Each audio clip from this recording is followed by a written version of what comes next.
সেনাবাহিনী প্রধান জেনারেল ওয়াকারুজ্জামান বলেছেন, বাংলাদেশ সেনাবাহিনী দেশের জনগণের আস্থার প্রতীক। জনগণের স্বার্থে এবং রাষ্ট্রের যে কোনো প্রয়োজনে বাংলাদেশ সেনাবাহিনী সবসময় জনগণের পাশে আছে এবং থাকবে।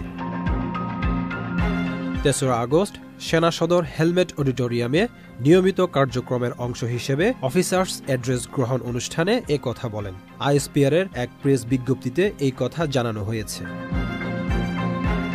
আন্তঃবাহিনী সংযোগ অধিদপ্তর আইএসপিআর জানায়, সেনাবাহিনী প্রধান জেনারেল ওয়াকারুজ্জামান অফিসার্স অ্যাড্রেসে দেওয়া বক্তব্যে সব সেনা কর্মকর্তার উদ্দেশ্যে দেশের চলমান পরিস্থিতির উপর আলোকপাত করে সেনাবাহিনীর কার্যক্রম সম্পর্কে দিক নির্দেশনা দেন। সেনা কর্মকর্তাদের বিভিন্ন প্রশ্নের উত্তর দেন তিনি। পাশাপাশি সেনাপ্রধান যে কোনো পরিস্থিতিতে জনগণের জানমাল ও রাষ্ট্রীয় গুরুত্বপূর্ণ স্থাপনাসমূহের নিরাপত্তা নিশ্চিত করতে বলেন। সেনাপ্রধান বলেন, বাংলাদেশ সেনাবাহিনী দেশের জনগণের আস্থার প্রতীক।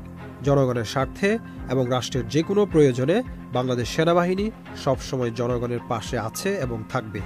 এছাড়া তিনি সামাজিক যোগাযোগ মাধ্যমে চলমান বিভিন্ন গুজব সম্পর্কে সচেতন থাকার পরামর্শ দেওয়ার পাশাপাশি সততা, নিষ্ঠা ও ন্যায়পরায়ণতার সঙ্গে দায়িত্ব পালনের নির্দেশনা দেন।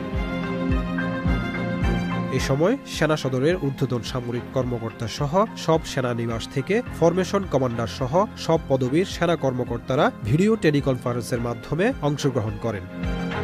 প্রিয় নম্বর সেট করে বিকাশে সেন্ড মানি করুন ফ্রি।